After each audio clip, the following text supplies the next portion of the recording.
Boa noite, pessoal. A gente vai dar continuidade ao nosso estudo de genética, nosso módulo de proliferação celular. E na nossa aula de hoje a gente falar sobre câncer de pulmão, tudo bem? Então já vou compartilhar minha tela com vocês para a gente dar início aos nossos estudos. Pessoal, então nossa aula de hoje ela tem como principal objetivo compreender os quatro principais tipos de câncer de pulmão que existem e as características de cada um deles. Então nessa aula a gente fala sobre o adenocarcinoma de pulmão, sobre o carcinoma de células camosas, o carcinoma de células grandes e o carcinoma de pequenas células, entendendo as várias características que cada um deles tem. Então a fisiopatologia, a etiologia, os fatores de risco associados com cada um, o início e progressão, os aspectos morfológicos e histológicos, os sintomas que cada um pode causar, como efeito diagnóstico, como é o prognóstico, para num segundo momento, mas ainda nesse vídeo, a gente falar sobre o estadiamento e políticas públicas relacionadas com câncer de pulmão, tudo bem? E pessoal, como a gente vai falar sobre muitas características dos quatro tipos de carcinomas, eu coloquei algumas imagens, mas eu coloquei também um checklist no final de cada tipo de carcinoma, para a gente fazer uma organização mental mais fácil, tudo bem? A gente entender todas as características que a gente falou sobre cada um deles, ok? Então a gente vai dar início à nossa aula agora falando sobre adenocarcinoma de pulmão, entendendo todas essas características sobre ele, para depois a gente falar sobre carcinoma de células camosas e seguir essa ordem que a gente tem aqui, ok? Então, dando início à nossa explicação, falando sobre adenocarcinoma de pulmão. Pessoal, o adenocarcinoma de pulmão, ele é o tipo de câncer, ele é o carcinoma de pulmão mais comum entre todos os quatro. Ele representa cerca de 40% de todos os tipos de câncer de pulmão e ele vai afetar, como o nome já diz, células glandulares. A gente viu na aula anterior sobre nomenclatura das neoplasias que adenocarcinoma é um câncer, é um carcinoma que vai afetar as glândulas. Adeno vem de glândulas, tudo bem? Então, o adenocarcinoma de pulmão ele vai afetar as células glandulares que a gente tem nas nossas vias respiratórias, principalmente os pneumócitos do tipo 2. Esses pneumócitos do tipo 2 eles estão relacionados com a liberação de muco.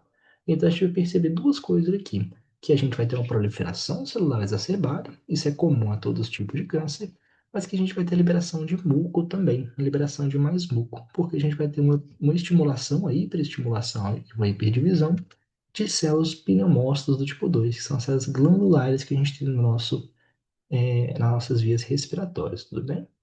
E tem um fator muito interessante sobre ele também, que o adenocarcinoma de pulmão, ao contrário dos outros três, ele tem um fator genético muito associado a ele. A gente vai ver que os outros três eles estão muito relacionados com o tabagismo, mas muito pouco com a genética. E a gente vai ver que o adenocarcinoma ele tende a ser o contrário. Ele é o que está menos relacionado com o tabagismo, mas ele continua relacionado com o tabagismo e ele está muito relacionado com fatores genéticos, tudo bem? Então, muito cuidado também para a gente não confundir isso. Ele está sim relacionado com o tabagismo, menos que os outros três, mas ele está relacionado com o tabagismo, mesmo que ele esteja relacionado muito mais com fatores genéticos, diferentemente dos outros, ok? Isso, pessoal, faz com que a gente possa compreender muito mais critérios sobre a fisiopatologia do adenocarcinoma de pulmão. A gente vai ver que a fisiopatologia dos demais carcinomas de pulmão, elas são muito restritas a como fumar pode levar ao câncer. E esse aqui a gente vai ver como alguns genes eles podem ser alterados para levar ao adenocarcinoma de pulmão, tudo bem? Então, a fisiopatologia do adenocarcinoma ele vai ser um pouquinho mais extensa do que as outras, justamente por conta disso, porque a gente vai entender os genes que podem ser mutados para levar a esse adenocarcinoma. Então, aqui, pessoal, na lambda, nesse aspecto histomorfológico, a gente consegue ver algumas questões. Aqui nessa área não afetada, a gente vê que a gente tem vários espaços por onde o ar pode passar, o que é muito importante na nossa respiração, né? E aqui a gente tem uma área que ela foi afetada pelo adenocarcinoma, que a gente percebe que tem uma proliferação exacerbada de células. Então, aqueles espaços que eram importantes, agora eles estão muito mais restritos. Outra questão que a gente consegue perceber é que o muco, que ele vai ser liberado por esse pneumócito do tipo 2, ele tem um perfil lipídico. Então ele vai chegar aqui na célula e ele vai empurrar o núcleo para a periferia. E o núcleo ele vai ficar com esse aspecto de meia-lua. E esse aspecto de meia-lua que a gente tem no carcinoma de pulmão, a gente chama isso de anel de Sinet, tudo bem? Que ele vai ser característico do perfil lipídico do muco, que ele vai empurrar o núcleo aqui para a periferia, formando esse anel, formando essa meia-lua, que é chamada de anel de Sinet. Então aqui a gente tem algumas características principais do nosso adenocarcinoma de pulmão. Igual a gente comentou, ele vai ser o mais prevalente, ele vai afetar cerca de 40% de todos os cânceres de pulmão. Ele afeta as células glandulares, os pneumócitos tipo 2, que liberam muco. E ele tem fatores de risco relacionados com o tabagismo, como todos os outros. Ele um pouco menos, mas ele também está relacionado com o tabagismo. E ele, diferentemente dos outros três, ele vai estar fortemente relacionado com o histórico familiar e alterações em genes. Principalmente esses três genes aí que a gente vai ver um pouquinho melhor sobre eles daqui a pouco. O EGRF, o gene CRAS e o gene LAQ, tudo bem? E o aparecimento, o desenvolvimento da progressão geralmente depende do aparecimento de lesões prévias, então ele normalmente não começa assim do nada, ele geralmente gera lesões prévias e bem diferenciadas, mas ele tende a fazer metástase precoce. A gente vai perceber que isso é uma questão muito comum de todos os tipos de câncer de pulmão. Eles tendem a fazer uma metástase precoce, principalmente para os ossos, para o fígado e para o cérebro, tudo bem? O que é muito ruim no prognóstico.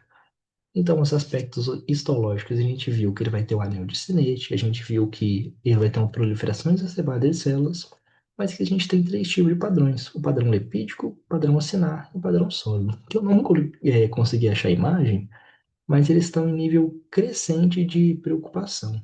Então, o lipídico ele vai ser uma proliferação de células que ficam ao redor ali do epitélio.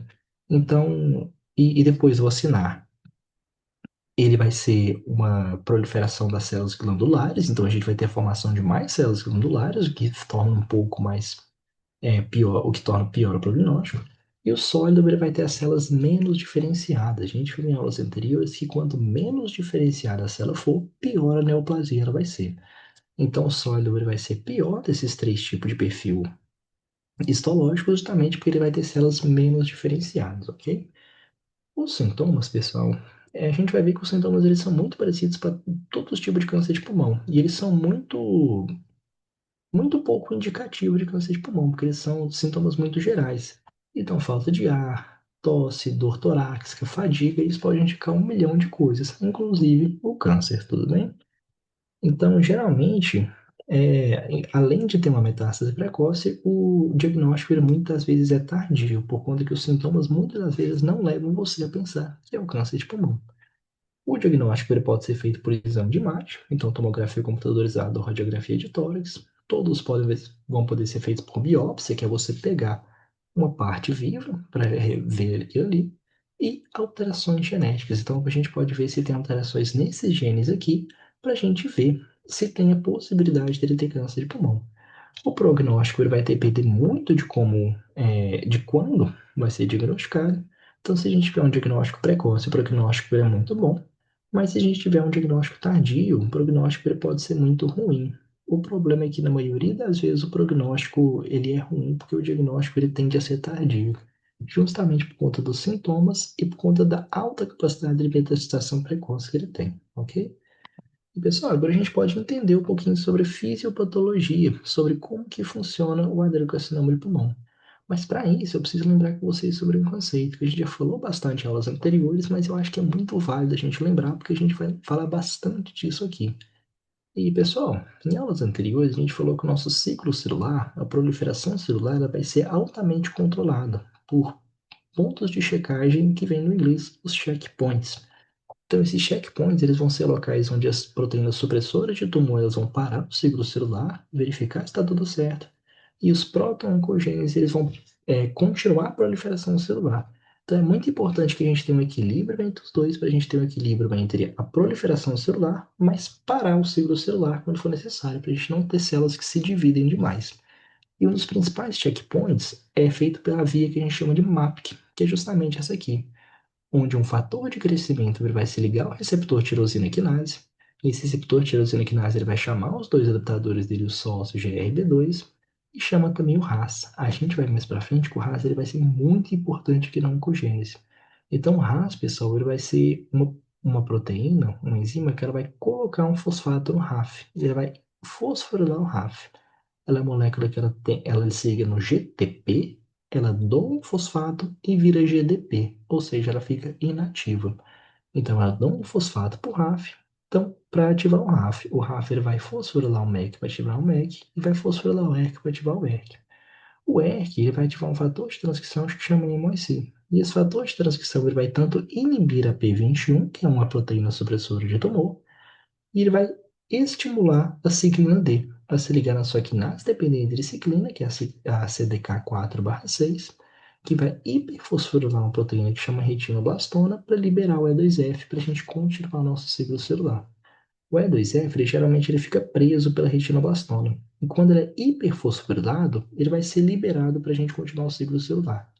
Mas além do MAP, a gente tem outras vias, por exemplo, a via PI3K, que ela também vai ter esse mesmo objetivo em comum.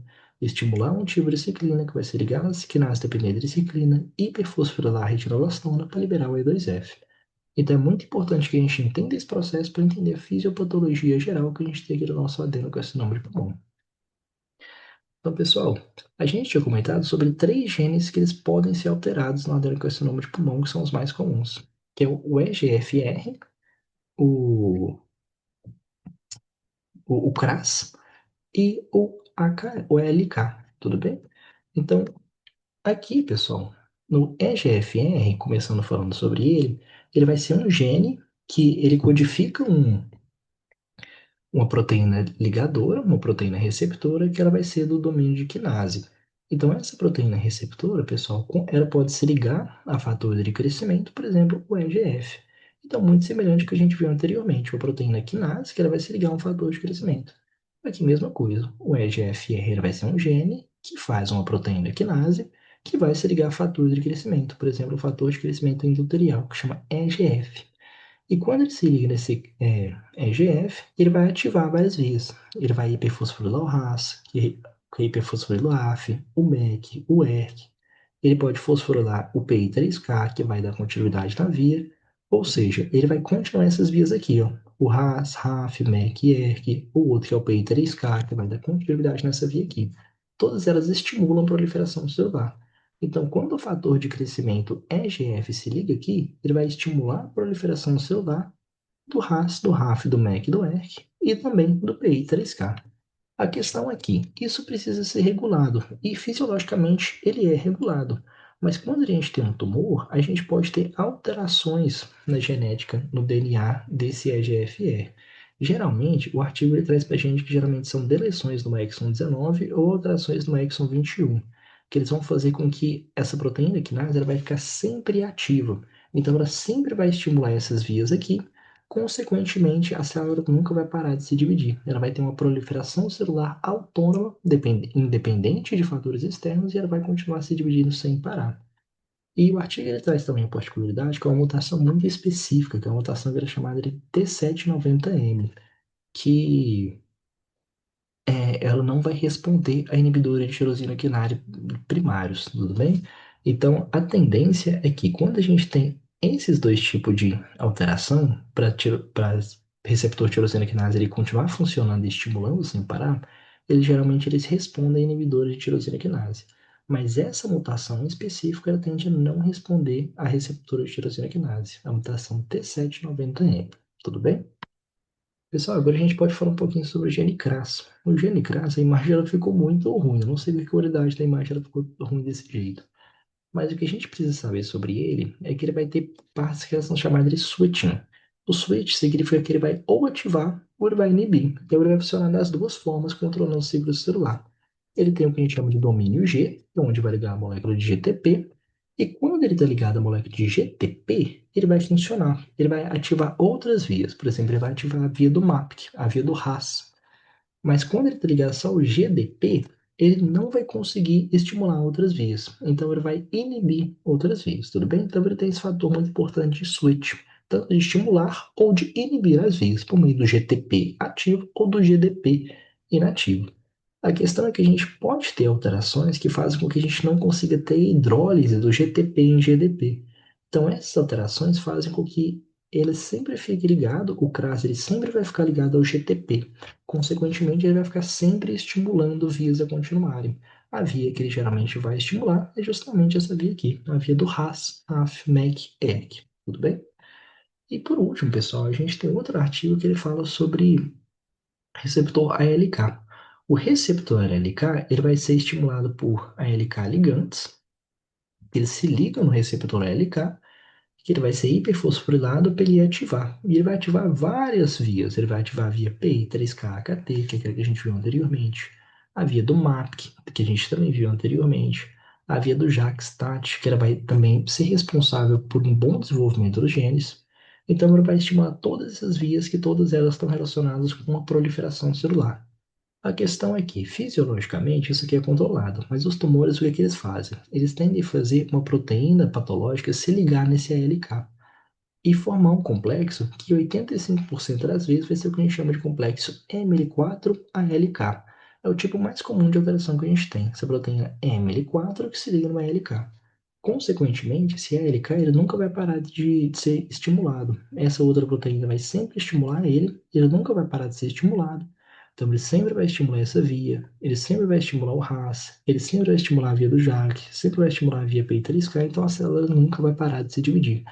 E a gente sabe que uma proliferação exacerbada de células leva ao tumor, ok? Então, pessoal, é isso que a gente precisava saber com relação à fisiopatologia geral do adenocarcinoma de pulmão. Agora, a gente pode entrar em alguns outros aspectos do carcinoma de células escamosas, depois o carcinoma de grandes células e o carcinoma de pequenas células, tudo bem? Então, pessoal, o carcinoma de células escamosas, ele vai afetar as células escamosas do nosso epitélio respiratório, nossas vias respiratórias, e essas células escamosas, elas vão ser bem diferenciadas, elas vão ter um padrão muito parecido com as células de queratina, os queratinócitos que a gente tem no nosso epiderme. Por quê? Porque ele vai induzir a liberação de queratina mesmo. E quando ele libera muita queratina, ele vai formar esse padrão aqui na lâmina que parece um anel de cebola, que a gente vai chamar de pérolas córneas, tudo bem? Então, o que que são essas pérolas córneas? São as células escamosas que sofreram um processo de tumogênese e elas vão liberar um monte de queratina. Então, isso aqui é importante tanto para o diagnóstico, para a gente perceber que seria um carcinoma de células escamosas, e se a gente encontrar isso na lâmina, isso na verdade é bom, porque isso só vai acontecer nos estágios iniciais. Quando a gente vai partindo para os estágios tardios, as células elas tendem a ficar cada vez menos diferenciadas, então elas ficam com um pior prognóstico. Aqui elas estão bem diferenciadas, elas estão com características de células escamosas, então isso aqui seria um padrão de diagnóstico mais precoce. A pérola córnea, que seria esse padrão aqui de queratina, uma tentativa do tumor de imitar os queratinócitos que a gente tem na pele, tudo bem? Então, aqui algumas características importantes sobre ele. Ele vai afetar as células escamosas, muito importante. Ele não vai ter muitos fatores genéticos associados a eles. Todos os cânceres que a gente vê a partir de agora, eles vão ser praticamente todos 100% induzido, praticamente 100% induzido pelo tabagismo e por alguns hábitos de vida, muito pouco por fatores genéticos. Ele vai induzir a queratina para imitar os queratinócitos e formar o que a gente chama de pérolas córneas. E essas pérolas córneas elas indicam que as células elas estão bem diferenciadas e isso é um bom prognóstico. E isso é importante também para a gente fazer o diagnóstico, entender que seria um diagnóstico mais precoce, o que é algo muito bom. A etiologia é 90% do tabagismo, como eu comentei anteriormente, é praticamente tudo relacionado com o tabagismo, câncer de pulmão. E o prognóstico, da mesma forma, ele vai depender. Se a gente encontrar pérolas córneas é bom, geralmente vai ser um diagnóstico mais precoce. Se a gente não encontrar pérolas córneas, pode ser um diagnóstico um pouco mais tardio. As células elas podem estar um pouco menos diferenciadas, o que é muito ruim. E a fisiopatologia, ela vai se basear no como o tabagismo, como o fumar pode alterar o nosso ciclo celular. Então, pessoal, aqui a gente tem um esquema geral de como que fumar pode afetar o ciclo celular. Então ele está falando aqui que fumar ele pode levar, ele tem vários carcinógenos, e esses carcinógenos eles formam hádutos no DNA. Então a gente geralmente, as moléculas do cigarro, elas tendem a não ser cancerígenas por conta própria. Mas quando elas entram em contato com enzimas que a gente tem no nosso epitélio respiratório, elas são convertidas em enzimas que elas são convertidas em toxinas que elas são carcinógenas. Então a questão é que as, as toxinas elas tendem a não ser carcinógenas, mas em contato com enzimas que a gente tem no nosso epitélio respiratório, elas se tornam toxinas cancerígenas, que a gente chama de ádutos de DNA. Então esses átomos de DNA eles vão causar mutações no RAS e TP53. O RAS a gente já falou muito dele, e o TP53 a gente vai falar um pouquinho dele também. Então a gente tem a perda da humanidade, a gente tem perda da humanidade do controle de crescimento, e isso pode levar ao câncer. E desses carcinógenos, eles podem se ligar ao receptor, que eles vão estimular proteínas quinases. ativar outras mudanças. Eles vão ter uma diminuição na apoptose, então eles vão começar a não responder a genes apoptóticos. Eles vão fazer angiogênese, então eles vão fazer um suprimento sanguíneo a partir de vasos pré-existentes, um suprimento sanguíneo próprio. Ele vai ter uma maior questão de transformação, então ele vai ficar cada vez mais diferente. E são várias características, então, que eles podem levar ao câncer, tudo bem? Mas a gente vai perceber que as principais delas são relacionadas a isso. A formação de átomos de DNA, então, por conta daquelas questões que as toxinas elas reagiram com enzimas lá do nosso epitélio respiratório, que elas vão gerar mudanças e essas mudanças vão fazer essas toxinas elas se tornarem cancerígenas, para alterarem tanto o RAS quanto o TP53. Então, a fisiopatologia de como que o cigarro ele vai alterar a nosso ciclo celular para levar à tumogênese vai ser por meio da alteração do RAS e TP53. Então, como que o cigarro ele pode fazer isso no RAS? Ele vai, pessoal, transformar o RAS de um proto-oncogênese em um oncogênese. Isso significa que ele vai começar a se estimular de maneira exacerbada e autônoma. Então, independente de fatores externos, ele vai continuar se dividindo. São alterações muito específicas que vão fazer com que ele não consiga quebrar moléculas de GTP em moléculas de GDP. Então, ele sempre vai ficar ligado ao GTP, consequentemente, ele vai sempre estimular. Ele vai sempre dar um fosfato para o RAF. Então, ele sempre vai estimular o RAF, que sempre vai estimular o MEC, que sempre vai estimular o ERK, que sempre vai estimular o MSI. E assim a gente continua. Então, o cigarro ele pode fazer isso com que o RAS ele se torne é, estimulador de maneira autônoma e de maneira imparável. Então, ele sempre vai continuar estimulando a proliferação celular. E a gente tem alterações também nas proteínas PT53, no gene PT53, né? E a gente já falou em aulas anteriores, mas é sempre válido lembrar. O PT53, pessoal, ele vai ser um gene que ele vai codificar uma proteína que é chamada de P53.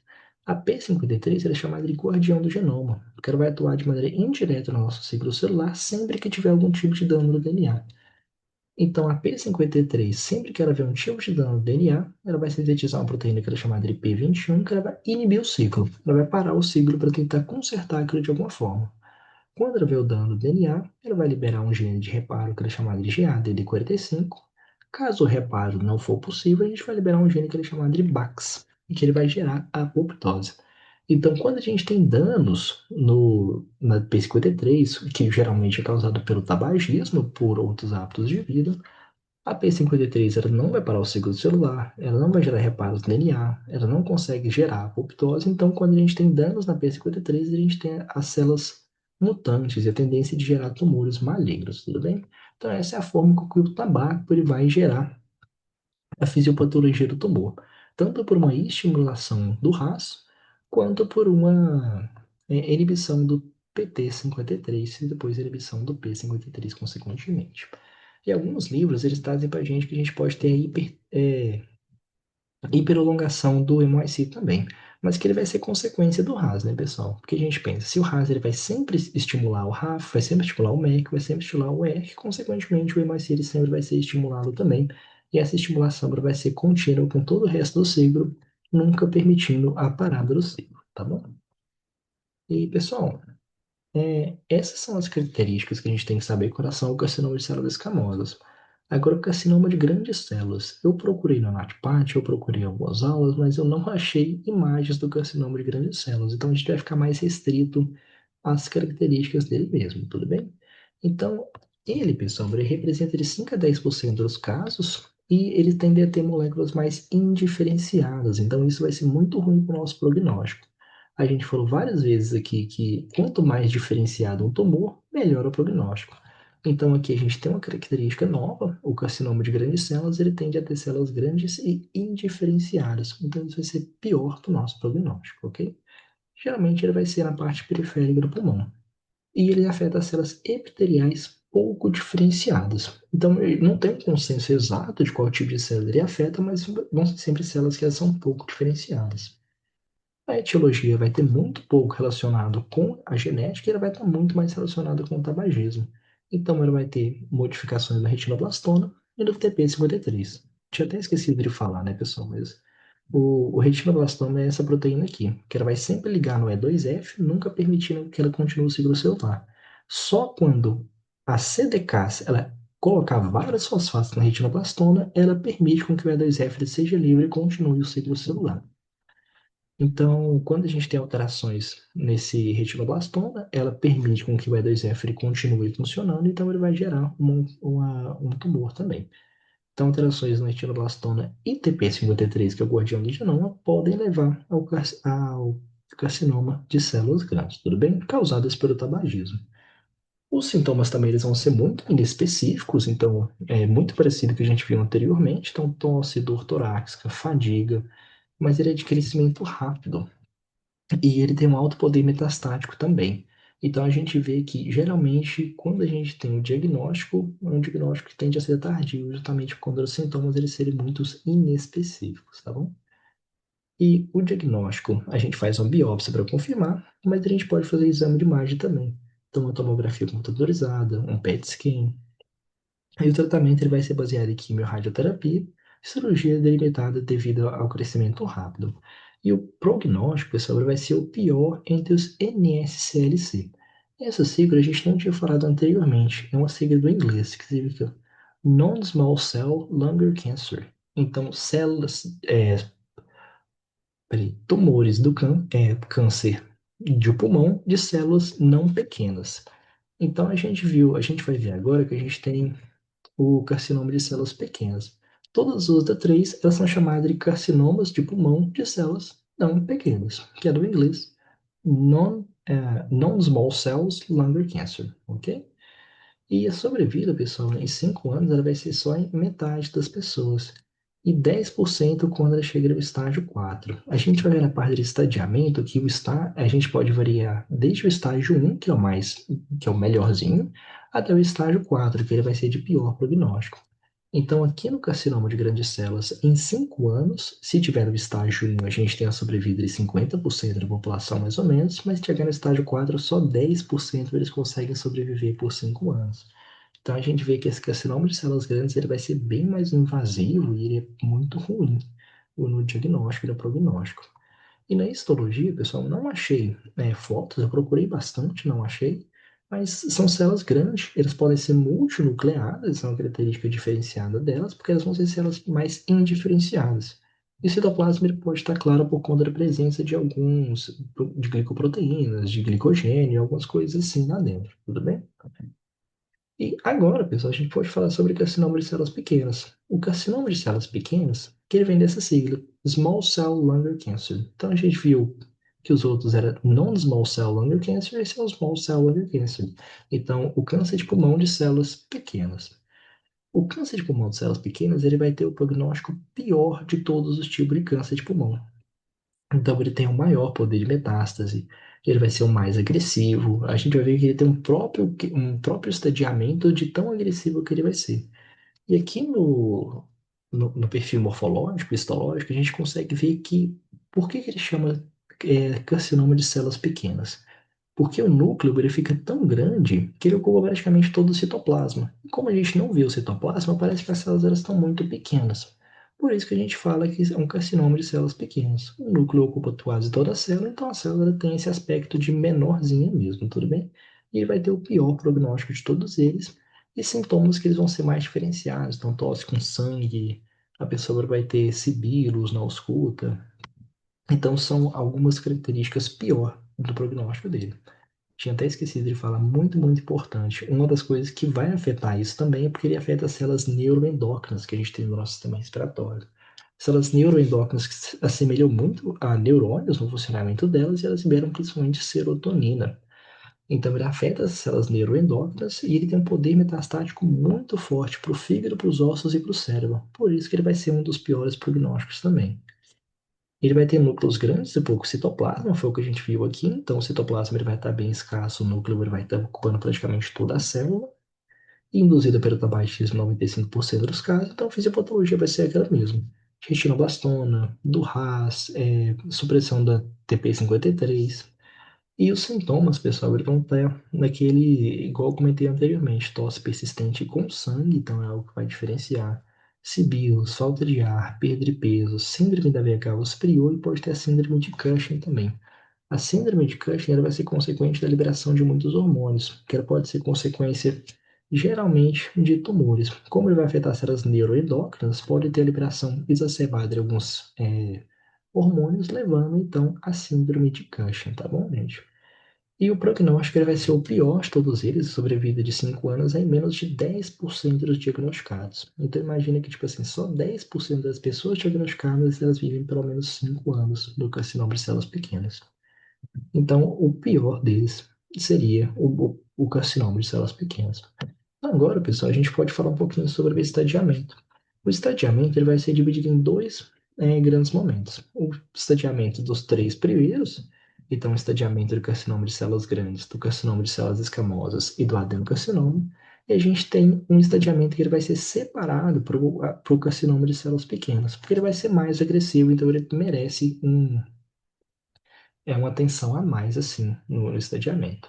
Então, o estadiamento a gente falou muito em aulas anteriores, não vou entrar em tantos detalhes, mas ele vai ser feito pelo TNM, que seria o T de tumor, o N de nódulo e o M de metástase, que a gente vai variar o T de 0 a 4, sendo que TX, o tumor, ele não pode ser variado. O T0 é quando a gente não encontrou nada do tumor. O TIS seria o carcinoma em situ, então células sem invasão. Aí, do T1 ao T4 vai ser um nível crescente do aumento desse carcinoma. O T1, ele vai ser um tumor que ele vai ter menor de 3 centímetros, aí entra critérios mais específicos ainda de T1A, T1B e T1C com base no tamanho. O T2, ele vai ser de 3 a 5 centímetros, ou invade a pleura parietal diafragma. O T3, ele vai ser um tumor entre 5 e 7 centímetros, mas que ele pode invadir a parede torácica, diafragma, pericárdio ou múltiplos lobos do pulmão. E o T4 ele vai ser o pior deles, que ele vai ter mais de 7 centímetros e ele pode invadir estruturas que eles são mais relevantes. Então, pulmão, grandes vasos, esôfago, coluna ou nódulos no mesmo lobo, tudo bem? Dessa é a forma que o T ele vai ser utilizado aqui no estadiamento do câncer de pulmão. O N ele vai ser a presença de nódulos linfáticos, então a presença de metástase para linfonodos. O NX é quando a gente não consegue variar. O N0 é quando não tem metástase. E o N1, 2 e 3 é quando tem metástase. O N1, metástase linfonodos intrapericárdicos ou hilários do mesmo lado do tumor, então do mesmo lado do hilo que o tumor dele foi afetado. O N2, metástase linfonodos mediastinais ou subactinais do mesmo lado. E o N3, metástase linfonodos do lado oposto. Importante a gente saber que ele vai crescendo em grau de pior prognóstico, tudo bem? E o M vai analisar a questão da metástase. Então, MX é quando não foi variado, M0 não tem metástase, e M1 ela vai ter metástase, que vai ser dividida em A, B e C, dependendo do quão a metástase ela vai afetar, tudo bem? E isso, pessoal, pode ser agrupado em estágios. Então, a gente tinha até comentado anteriormente no estágio 1 é o melhor prognóstico, seria um diagnóstico mais precoce, e o estágio 4 ele seria um prognóstico pior, um estágio que ele vai ser mais tardio. Então, estágio 1, o tumor primário ele pode estar no 1 ou 2, mas a gente não tem migração por linfonodos e nem metástase geral. O estágio 2, o que vai diferenciar é que a gente tem o N1, então a gente teria a metástase para linfonodos. O estágio 3 ele pode ter de T1 a T4, ou ele pode ter a migração de linfonodos N2 e N3. O estágio 4 ele vai ser o pior de todos, que independe o T, independe o N, mas ele vai ter metástase à distância, ele vai ter presença do M1, tá bom? E agora falando sobre o estadiamento do carcinoma de células pequenas. Ele tem um nome diferente, ele é chamado de VALSG, que é de Veterans Administration Lung Study Group, que ele vai ver se o carcinoma de células pequenas ele está no estágio limitado ou ele está no estágio extenso. Quando ele está no estágio limitado, ele vai estar do mesmo lado, no lado ipsilateral do hemitórax. Então, o tórax ele pode ser dividido em duas partes, se ele estiver de um único lado, ele vai ser limitado. Se ele passar dos dois lados do hemitórax, ele vai ser considerado extensivo. O problema é que cerca de 30% só eles são diagnosticados no estado limitado. Os outros 70% eles são diagnosticados no estado extensivo. Aqui no estado limitado ainda, assim, claro que os dois é cura, né? Mas ainda há uma esperança maior de quimioterapia, radioterapia, cirurgia. Aqui no estado extensivo é realizada a quimioterapia e radioterapia, mas ele é um cuidado mais paliativo aqui, tudo bem? Então, infelizmente, é o maior nível de diagnóstico que a gente tem, cerca de 70% dos cânceres de pulmão, de pequenas células. e é o mais agressivo deles. Agora, pessoal, só para finalizar, a gente tem algumas políticas públicas aqui. A gente vai perceber que a maioria das políticas públicas elas estão relacionadas com evitar o tabagismo e com hábitos de vida para a gente simplesmente evitar o câncer de pulmão. Então, por exemplo, a gente tem a lei antifumo, ela não permite que a gente fume em locais fechados. O Programa Nacional de Controle do Tabagismo, a Convenção de Quadro para o Controle do Tabaco, então todos eles estão relacionados com a não indução do fumo. E a gente tem as políticas públicas relacionadas com a detecção precoce. Então, a proposta de política nacional de rastreamento, então, ela está mais relacionada com o rastreamento, e o INCA ele já vai contra isso, ele fala que a gente tem que fazer uma prevenção, ele vai fazer um rastreamento generalizado. O que eu acho que faz muito sentido também, eu acho que não compensa ficar rastreando toda a população, é muito melhor a gente simplesmente evitar isso e rastrear simplesmente as pessoas que estão em grupo de risco. Mas existem os dois, a proposta de política nacional de rastreamento e o INCA, ele vai falar sobre a prevenção, não rastreamento generalizado, o rastreamento só naqueles que estão em grupo de risco. E além da política nacional de prevenção do controle do câncer, que ele vai induzir todos esses fatores que a gente falou anteriormente, tudo bem? Pessoal, até mais é isso que eu queria falar com vocês na minha aula de hoje. E espero de verdade ter ajudado. Qualquer dúvida, fique à vontade para me chamar, tudo bem? Então, até mais. Um bom estudo a todos.